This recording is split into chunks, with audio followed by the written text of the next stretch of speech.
Chcę powiedzieć, że pierwszy list intencyjny, bo sprawdzałem datę, był podpisany 11 lat temu. I wtedy właśnie udało się też wpisać na listę zasadniczą na tą inwestycję, czyli linię kolejową Sierakowice-Kartuzy.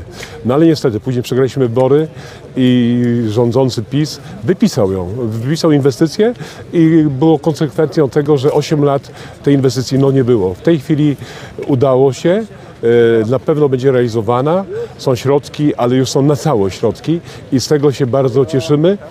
Oczywiście tutaj ten odcinek do Sierakowic jest skrupulatnie przygotowany, jest dokumentacja pełna techniczna, a załóżmy na następny odcinek to jest projektuj buduj. Ale to nie przeszkadza, bo są tory, oczywiście trzeba wszystko wzmacniać, ale jest to bardzo ważny dzień dla nas, dla właśnie powiatu kartuskiego, dla Kaszub i dla Pomorza, ponieważ trzeba też wiedzieć, że to będzie alternatywa na wypadek to będzie obwodnica Trójmiasta i to się bardzo liczę, żeby tutaj te towary szły.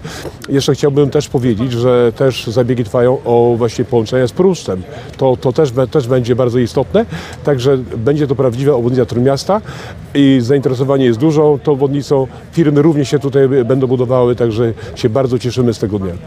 A proszę powiedzieć, na jaki potok pasażerów liczycie? Czy ten potok pasażerów stąd bardzo mocno wpłynie na funkcjonowanie kolei tutaj w regionie? Jak pan to widzi?